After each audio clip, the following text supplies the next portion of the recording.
যখন মাছ মাংস খাইতে খাইতে আর কিচ্ছু ভালো লাগে না, তখন কিন্তু এরকম একটা শুটকি মাছ দিয়ে তরকারি হইলে মন্দ হয় না, তাই না?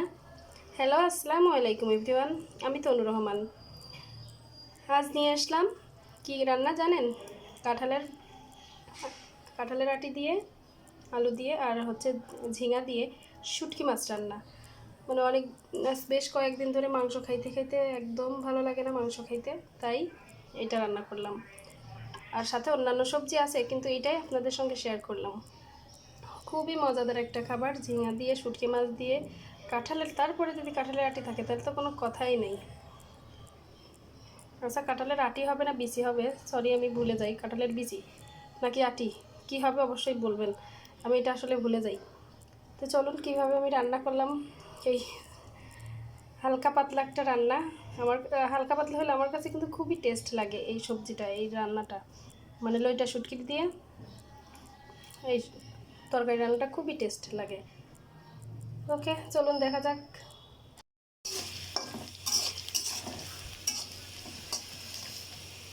আমি যে এখানে শিলপাটায় হচ্ছে শেষে করে নিচ্ছি, এটা হচ্ছে কাঁঠালের বিচি আর আলু টমেটো সব কেটে নিচ্ছি, আর এখানে হচ্ছে ঝিঙারে সুন্দর করে ছুলা কেটে নিয়েছি। এগুলা দিয়ে শুটকি মাছ দিয়ে রান্না করবো। লইটা শুটকি ভালো করে ভুনা করে নিচ্ছি। লইটা শুটকিটা ভালো করে ভাজা ভাজা করলে গন্ধ থাকে না, তা ভালো করে ভাজা ভাজা করে নিচ্ছি। এর মধ্যে মশলা দিয়ে দেবো একে একে, সব ধরনের মশলা, পেঁয়াজ রসুন কাটা সব কিছু আর কি, সব ধরনের মশলাই দিয়ে দেবো। এই যে আদা রসুন বাটা, আদা রসুন লেখা আছে পেঁয়াজ বাটা, পেঁয়াজ আর রসুন, এই যে মশলা, সব ধরনের মশলা দিয়ে দিচ্ছি।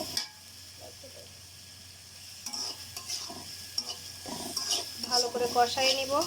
কষানোর পরে আমি একটু পানি দিয়ে কষাবো। পানি দিয়ে না কষালে আমার কাছে মনে হয় মশলার একটা গন্ধ থাকে, আর তারপরে শুটকি মাছ তো এই জন্য একটু পানি দিয়ে কষাই নিই।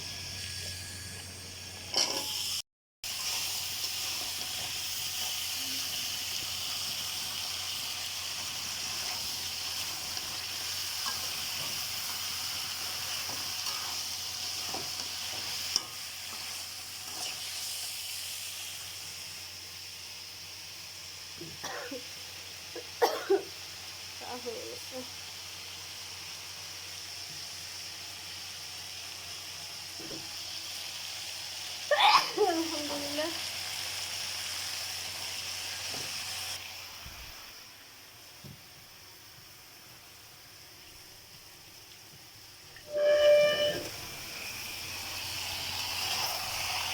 আলহামদুলিল্লাহ।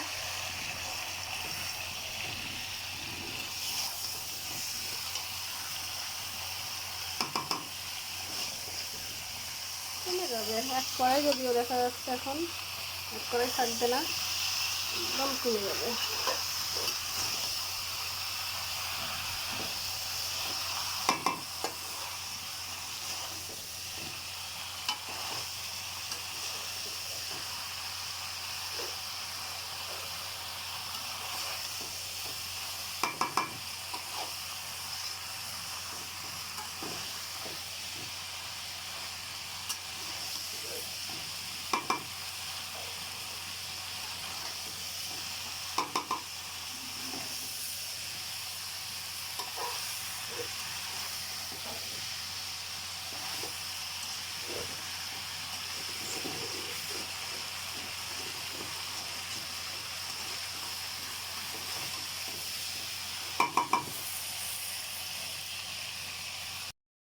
এই যে পানি দিয়ে দিয়েছি, গরম পানি দিয়ে দিয়েছি, তাই টকবক করে ফুটতেছে।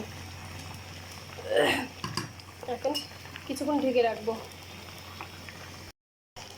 ঝোল কিন্তু আরও কমবে, একদম শুকিয়ে ফেলবো। তো আমি আগেই হচ্ছে এই দিয়ে দিব, ধনিয়া পাতা ছিল, ধনিয়া পাতা একটু ছিটাইয়ে দিয়ে দিব। পাতা মরা ঢেকে রেখে দেবো, থাক হয়ে যাবে।